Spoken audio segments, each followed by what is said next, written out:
So today I'm going to be talking about my results and my takeaways from live streaming for 20 days straight to try to get monetized. I'm going to be going over the exact plan that I had and where I started at versus what I ended up with in terms of watch hours. I want to take you into my analytics dashboard and show you around and show you what it looked like beforehand and what it looks like now. And I'm also doing a series here on YouTube this month that goes over live stream and how exactly I did over all of this in 20 days without getting stressed out. So first, let's take a look at my very first live stream that I did to take a look at what I actually said I was trying to do. Okay, so I currently have 3,000. It's actually more than this, but it hasn't updated fully. So I have about 3,522 right now, or something close to that number. And yeah, I think that going live for the next 20 days is going to be able to get me there, because I've looked at my analytics for the past year or so, and I realized that going live actually has the most watch time hours. And that is because you get watch time hours when people are on the live with you. And then when you are done the live, YouTube continues to promote the video and you'll get like more watch time hours that way. So it's like a great way to like actually get your watch time hours up. So some of the steps that I took before I even started was, I planned a few topics and guest speakers. I did ask my community tab. I was like, okay, what do you guys want to see? There was someone, she commented a whole bunch of questions, and I thought that was like really, she asked a lot of great questions. I set up a scheduling form on my CRM, on which I use FG Funnels, that allows my guests to enter the information and sort of like automatically put it on their calendar, because I don't know about you guys, but I hate going back and forth asking people what time can they get on the call. It's like, so I just literally created a calendar for just this month for live streaming for my guests, and I just send it out to them, and it has their name on it. It has their bio. I told them to put a bio so I can like introduce them when they come on.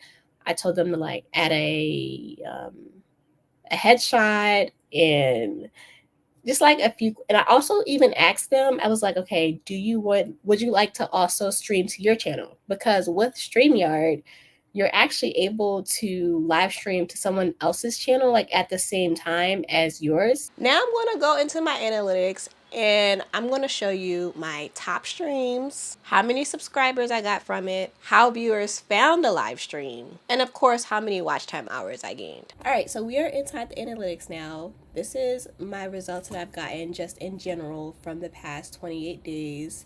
And I will say most of this is from live streaming. So my views are up, obviously, watch time hours is up, and I've gotten more hours than normal. My subscribers, they're also up. Now we're gonna go over here to content, and it's just kind of sort of automatically on the live content specifically. So I got about 1,000 views on it. My impressions, and yeah, so I actually went live for 18 days because two of my guests actually couldn't make it, which is fine. How viewers found my live streams, they usually found it on the browse page. Some of them came in through notifications, some found it through like suggested videos, and then there's like a few more. So externally, if we look at that part, then some were like on the Chrome app. I do know that like some people, like some of the guests, would send out emails saying that they were going live on my channel. So I know that, that's probably where the Gmail came from. Google search. So I guess some people found it through Google search. And then WhatsApp. When I see WhatsApp, that automatically tells me that somebody has shared my video out on that app.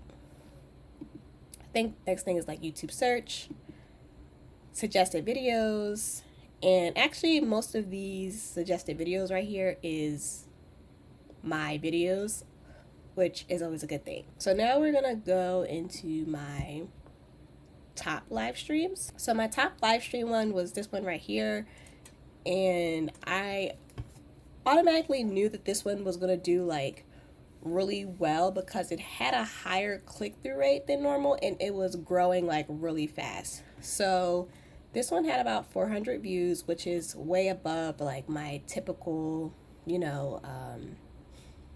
views. And it had a 4.4% click-through rate. Another one that did really well was the first day that I went live explaining how I was going to sort of do my plan and stuff. You guys saw a part of that video earlier, and that one got the second amount of views. And then the third one was actually podcasting. That actually surprised me, because a lot of the viewers on there, it actually showed that they were actually my subscribers. And I don't really talk about podcasting, but it's definitely something that I wanted to talk about because I do have a podcast. So yeah, if you guys want to know more about podcasts, just comment down below. And yeah, basically all the guests that I brought up, all the guests, I knew that they were like sort of like not in the same industry, but they could help. So they were like in a surrounding industry that I was in, or they had an expertise specifically that I knew my audience could be helped with. So this is another one. So confidence on camera. This one got pushed out like a whole bunch. Like YouTube really pushed this video out, which I'm not entirely sure why, but yeah, this impressions, the click-through rates was like really low, obviously, because they pushed it out so much. And then there were like a few other ones. This was one I just did 2 days ago. Mind you, I'm doing this review that I'm doing right now. This is the day after I literally stopped everything. And then there were like, a few other videos, like some of mine when I did by myself. These ones were shorter than the other live streams that I was doing because, the other ones had guests. But my first two most watched live streams with the most watch time hours, these two were by myself, and these two were actually over the 30-minute mark. So if we look at my subscribers, it says only 17 people came from the live streams, and 22 of them came from like the actual videos that I posted. It said about 368 of my subscribers actually returned to see the live stream, so that makes me happy to see that they returned and they watched more than one.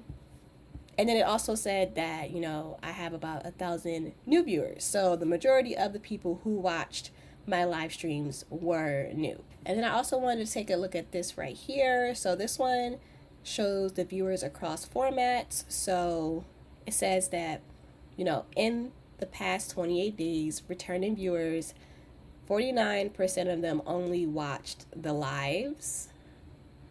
27% of them only watch the videos, and then 24% of them was watching both. And then if we go and we look sort of like in all time, because I still haven't been on YouTube for a year yet, so I can press like the 365 mark. Before I started this challenge, there was 4 of the other live streams that I did inside of my watch time hours. So I was like, okay, best case scenario, all of them sort of do the same thing that those 4 was doing, and that was me being overly optimistic. But those other live streams that I was doing, I think 2 or 3 of them were actually workshops, so that explains why they were so high on my watch time hours. And then I think one of them was like a Q&A live stream. So this is the only live stream that sort of made its way to my top 10 videos in terms of watch time hours, and it's now in the top 4 now. So this is the 4th most watched video, and this is a live stream, and they pushed this one out a lot.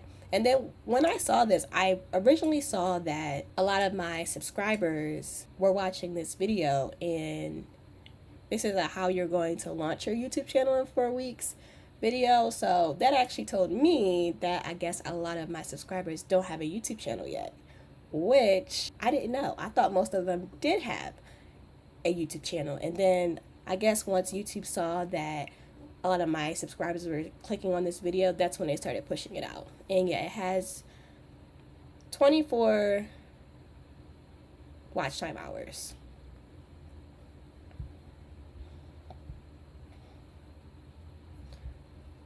My most viewed video is a video that I did like a few months ago and it went viral. That is what accounts for the most of my watch time hours. So I don't think anything is really going to beat that one, but yeah. So again, looking at this bar graph, it says I'm now at 3,605 watch time hours, which again is wrong because they haven't updated it yet since, I just stopped literally yesterday.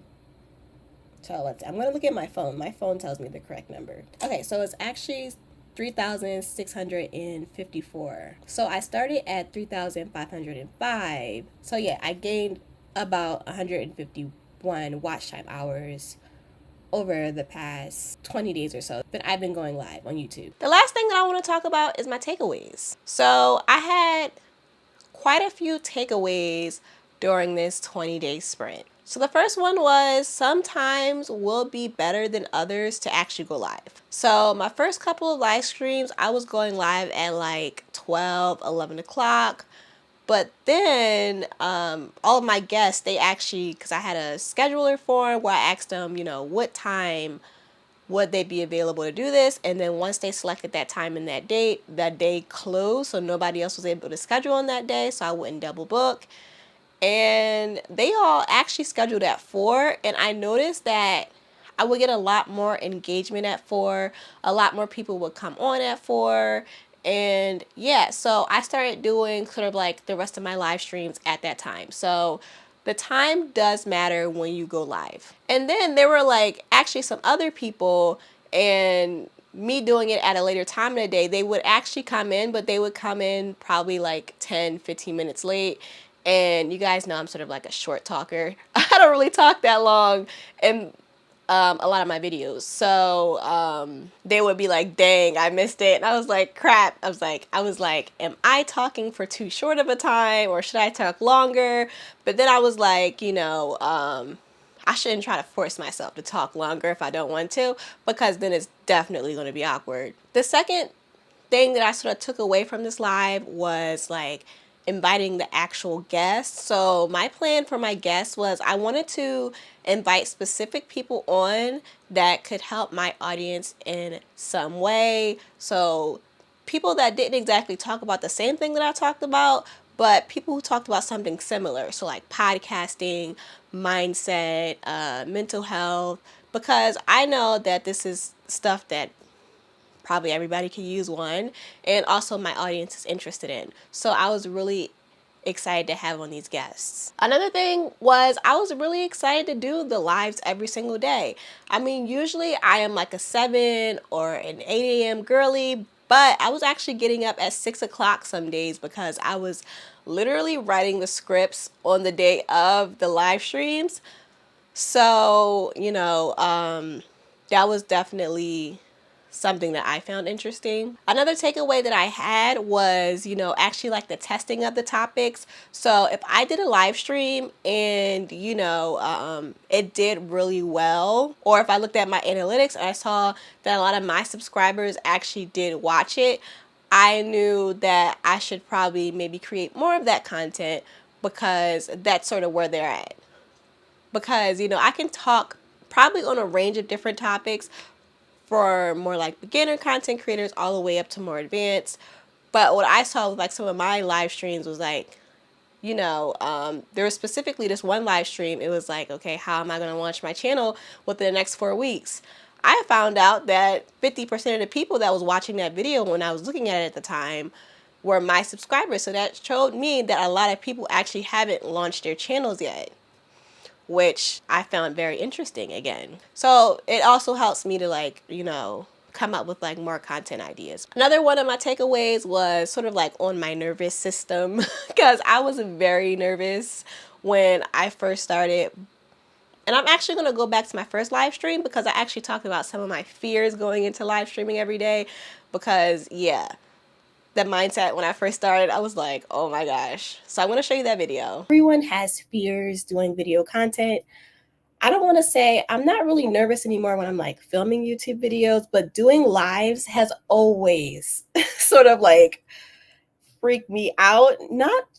It's not because I'm doing video and I'm on video. It's probably more of like the live aspect of it. So it's like there's a possibility that it may not work. Like I'm pursuing a goal very publicly. Usually I just sort of have a goal and I just do it by myself and then talk about the results later. But like the 20 days of live challenge is sort of it's forcing me to sort of like share what I'm doing publicly and then like also show that I show that I could possibly also fail, which I don't know. It kind of like, it's a little scary, but it's okay. So we're still going to do it. Another thing is like the fear of being seen. So I still get nervous while live streaming or before live streaming. So I'm hoping maybe like I can get like a little bit better about that. I'm not sure if that ever really goes away because I've talked to people and they're like, I still get nervous when I'm like live streaming. So possibly we can make it a little better.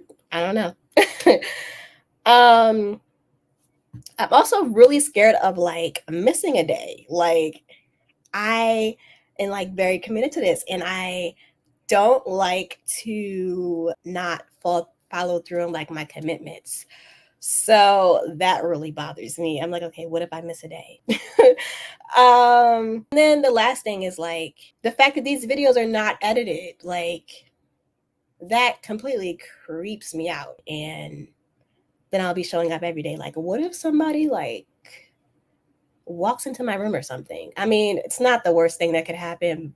Like, what if my cat jumps up on the screen? Like, it's a live video. So, like, it can't be edited out, But yeah, eventually those fears sort of like went away one by one. And I'm also like a very routinic person.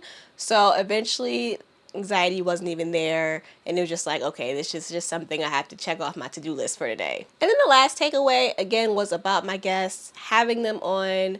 Definitely, it helped me a lot just because, a lot of my guests, they mainly booked on like that first week. So that gave me time to actually figure out what I was going to be doing for the rest of the 20 days and not waking up and figuring out a topic. And it also gave me like a break on some days, which I'm really appreciative for. And then my guests were also like, they were dropping gems. Like I'm probably going to go back and do like a compilation videos of all the good advice that they gave. So yeah, if you made it to the end here, thank you for watching this video. If this is something that you're going to want to try on your channel, then I have a whole series coming up about live streaming and how to do it. And also, if you're looking to start right away, then if you head down to the description box, you can also get a free 14-day trial with StreamYard to start you off on your journey, which is a tool that I use to go live with every single day and invite my guests on.